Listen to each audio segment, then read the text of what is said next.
is Mike Pfaff, and this is my YouTube channel, Living in the Illusion. Now, last time we got together, this model on our board is what we came up with, or what we used.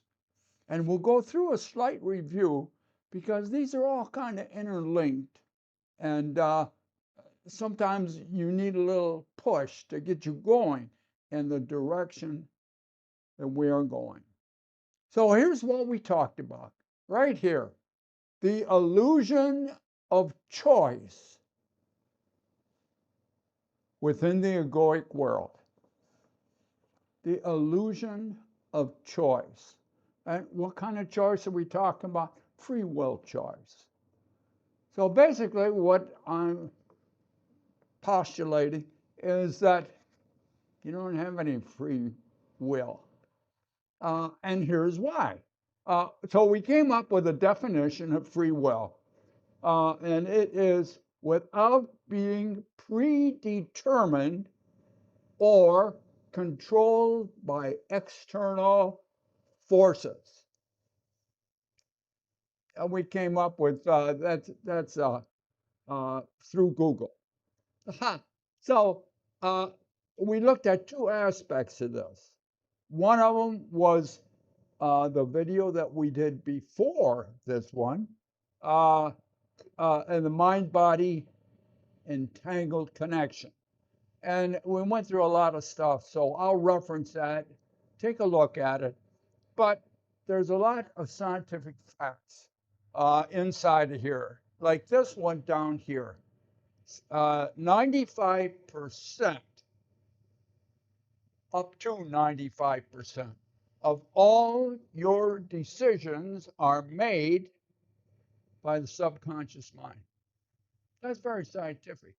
And if you look far enough, you'll find the interplay between how they do that and how they know for sure that the subconscious mind is making almost all your decisions way before your conscious mind is aware. So the conscious mind does not make free will decisions. Sorry, that's the way it is. And I had trouble. A lot of people watched it for a short period of time, and then they said, well, I don't want to believe that because I know I have free will and I can do things on my own. And well, I'm pointing out you can't. And the belief that you can keeps you stuck in the illusion and unable to change. Now, over here, we looked at another part of this, and that was the interconnectedness of everything in the universe. And again, we went through AI and got some information on that, indicating that, see, if everything is interconnected, it's like it's tied together. And it's tied together, I showed in another video, little springs between us that as I move, stretch the spring, it's going to have an effect on you and you're going to move. And if you move, that little spring between us, connecting us, is going to move and cause me different decisions. So there's, through the one mind of consciousness, there's a connection with the whole universe.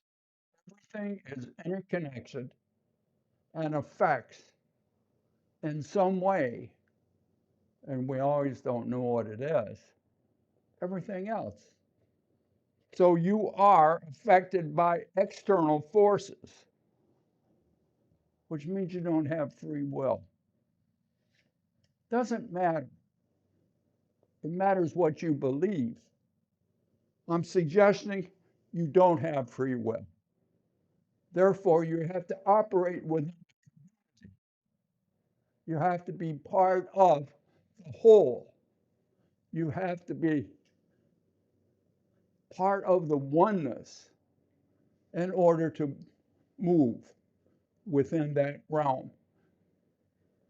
And if you believe, oh no, I got free will, I can just push by everybody and do my will,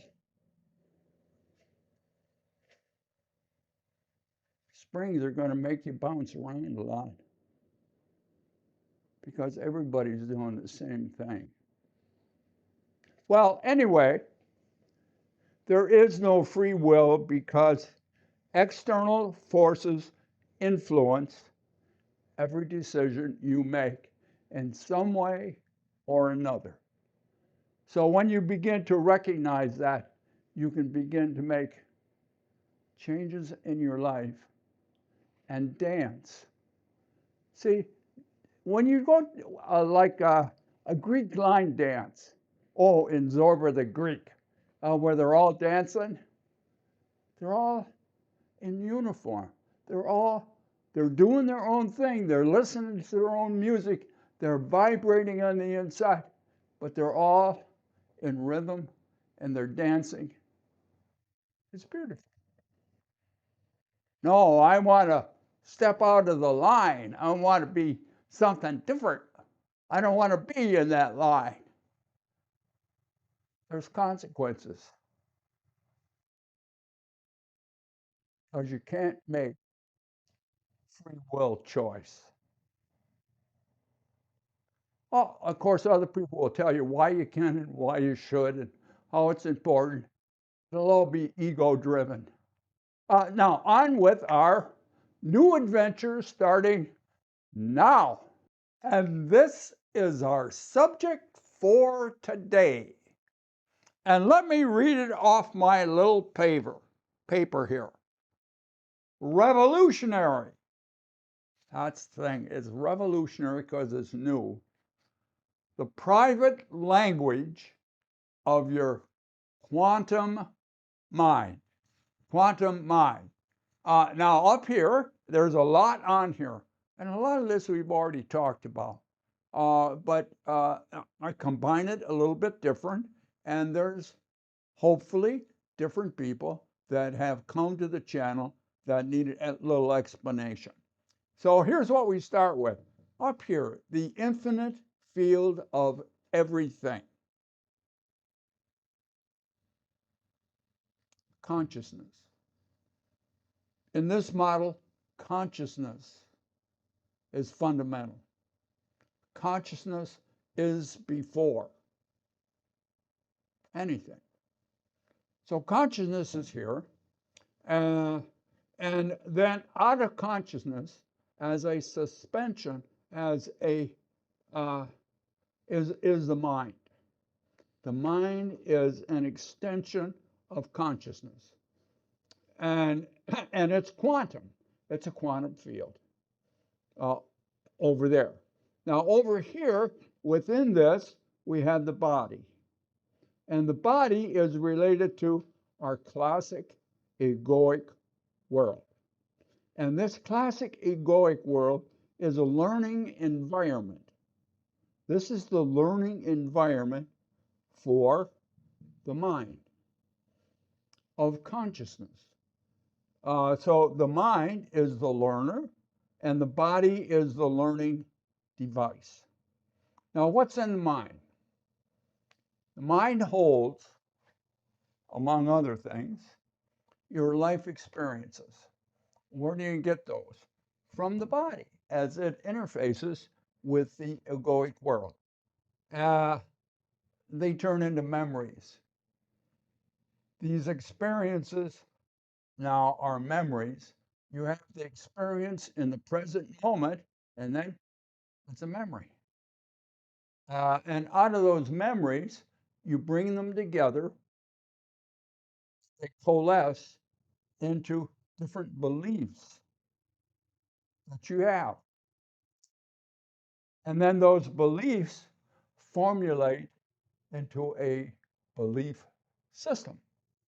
Also, within this, very important, is life force.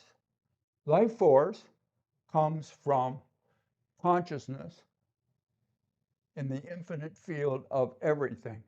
So mind carries life force. So you have this relationship between mind and body, which is one entangled system. So these are always connected within this, almost looks like an egg right here.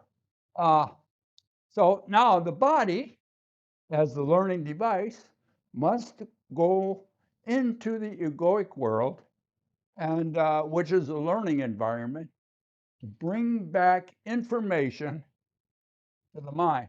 Actually, it doesn't have to bring it back because they're entangled. Whatever the body experiences, the mind already knows. That's kind of what it means to be entangled. So it's like, uh, I think of this as here's the body like Don Quixote. And here's a little picture that I found of Don Quixote. He's older, but make believe that he starts out young. And I was always fascinated with the musical Man from La Mancha. So here is Don Quixote rushing out into the world.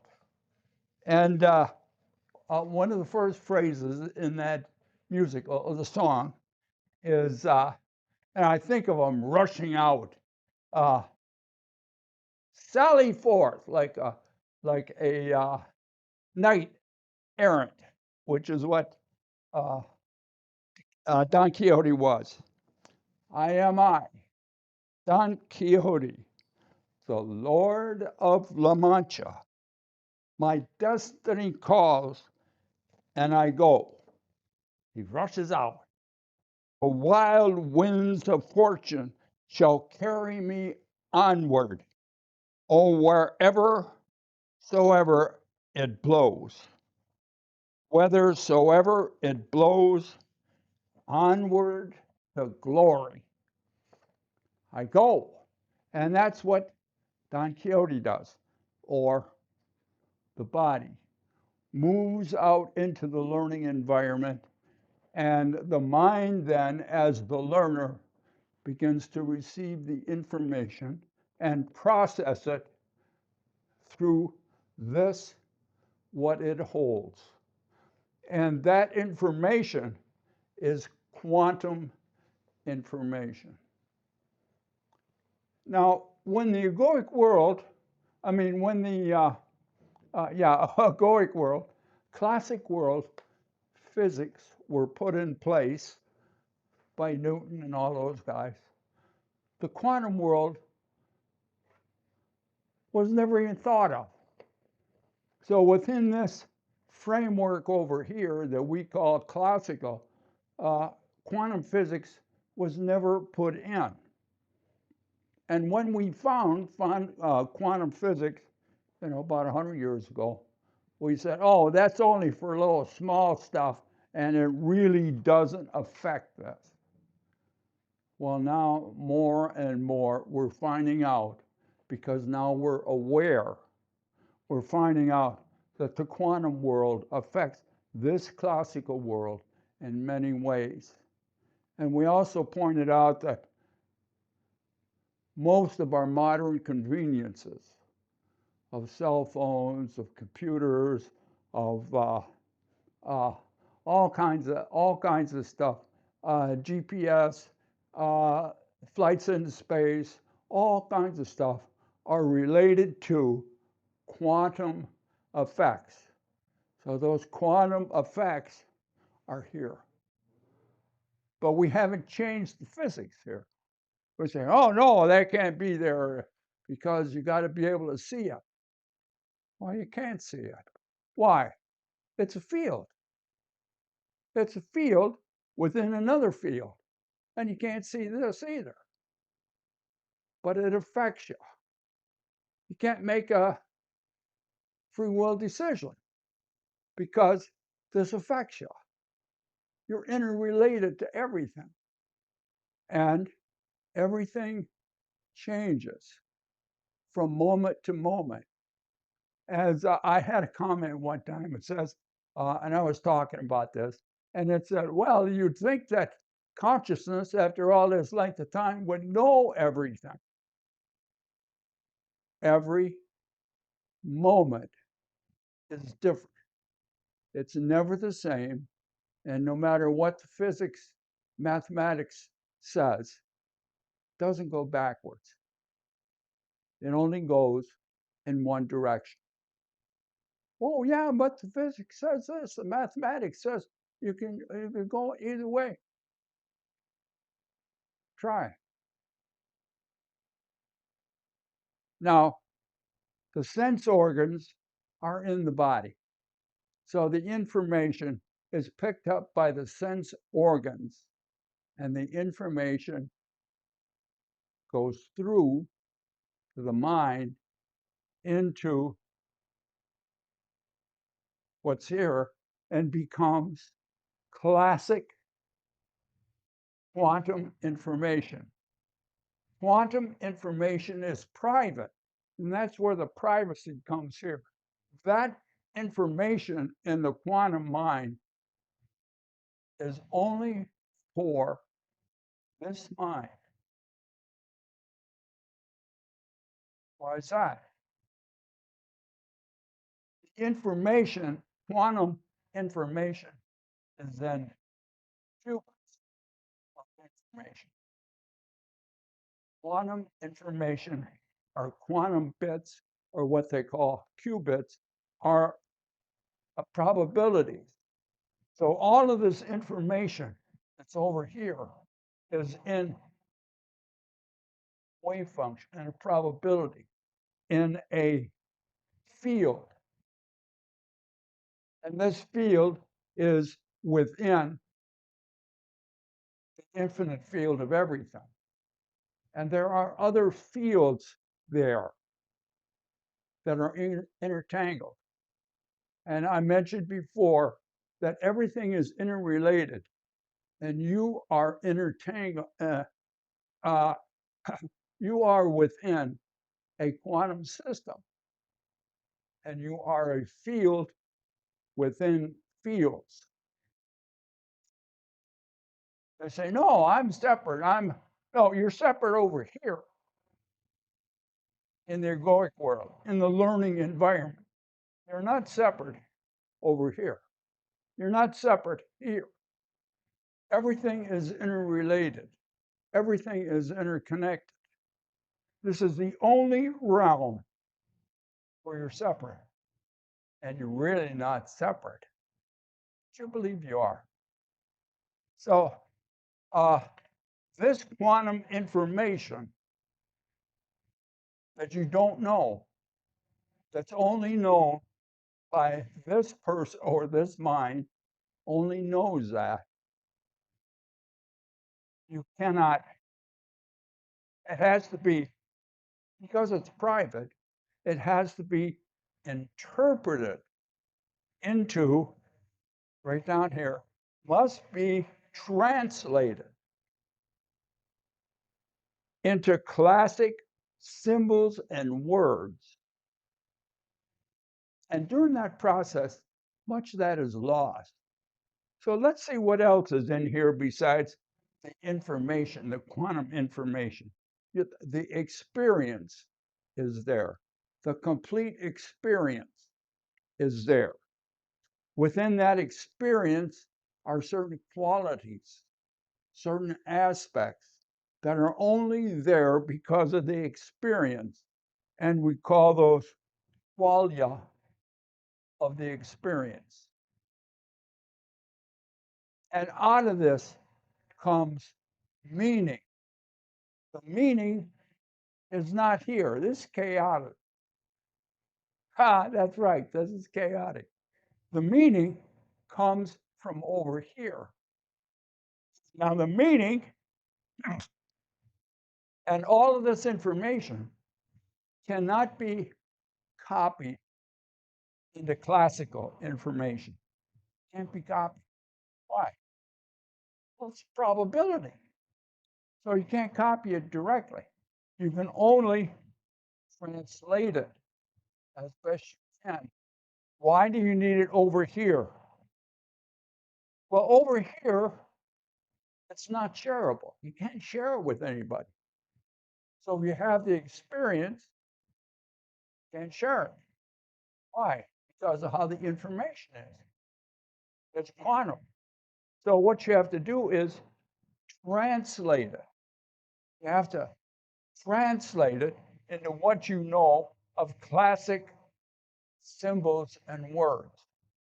And as you translate it, you lose the quality, the richness of the direct experience. It's only known through this mind. It can't be shared. The best you can come is trying to translate it into classic symbols and words. There's a lot of people, they say, I had this experience, it was so great. I can't tell you about it because it's beyond classic symbols and words. This is the best I can do. Where does this happen a lot? Near-death experiences, profound psychological and emotional experiences. There's all kinds of things that you have the experience, but it's beyond what you can put into classical words and symbols and share. Now, whatever you translate, you can share over here. Whatever you get into classical symbols and words, you can share because this is all shareable over here. This over here, private. This is private, except for consciousness. See, consciousness is the only thing that has free will. Why? It's all there is. It has no outside influences because there's no outside.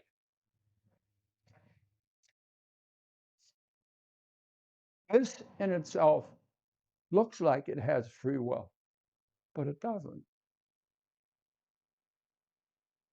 It operates through these systems. Now, this is why I life force. Oh, I put life force here. This is what keeps us going. The life force from here keeps the body animated.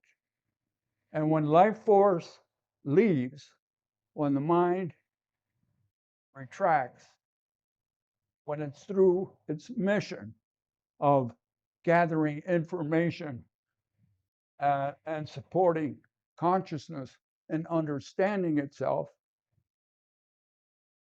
the body stops being animated.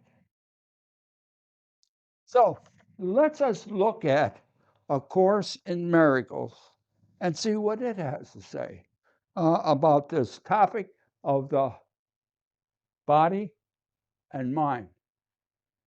And here's what it says. The body is merely part of your experience in the physical world. Its abilities can be and frequently are over-evaluated. Body's abilities can be and frequently are overrated. So that's where we're at right now. We overrate this. We think this is separate. This, without the mind, doesn't exist. Mind carries life force. Oh, I bet you always wondered where life force comes from. Well, it comes from the sea. We came out of the sea, and lightning hit the water, and we don't know. Consciousness is all there is. Now, I have another video, which is quite interesting, and I'll reference it up here. What are sandcastles made of? What an interesting question. What are sandcastles made of? Well, if you're in a sandbox and all you got is sand and you make a castle, what are you going to make it out of? Sand. Don't have to be rocket science there. You make it out of sand. And if all you are, all there is consciousness, what do you make the body out of?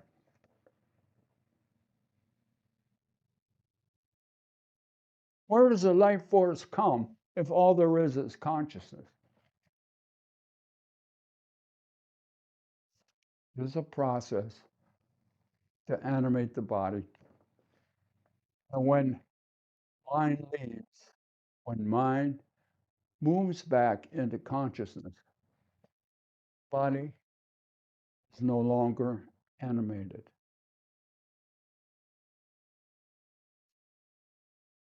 Oh, there's much to talk about here in the illusion. You recognize that this is a simulation, but you're not seeing it directly. It's quantum information. So you are simulating what you think, because you can't copy quantum information. What you think through this uh, transcribing it, what the shareable information is. But you really don't know that on a conscious level through the body. Oh, there's much to talk about here in the illusion. So the information is private to the learner. The meaning, value, the richness of the experience. It's all over there. It's not here. Here is what you can measure. And you can measure a whole bunch of stuff. Up and down and in and out, how short, how long, how heavy, how light, how smooth, how soft, all kinds of stuff to drive yourself crazy. But you're never going to know the experience, the richness of that. You're not going to know the meaning, although you'll attempt to do it over here. The meaning is lost in quantum information. The quantum information known here. Every second is a new universe that has never been before. That's why it's fractal. It's similar, but the new universe in the next moment never was before. And unless consciousness is aware of it, it doesn't know everything. So this is an ongoing process of finding out, first of all, who we are, and secondly, the consciousness to find out who it is. It's never ending. Just like the illusion. You need this environment. But once you begin to understand it, once you begin to question it, then you can move behind it and life changes. And you don't have to take things so serious. There's much to talk about here. This is just scratching the surface. And we look forward to seeing you next time, right here in the illusion.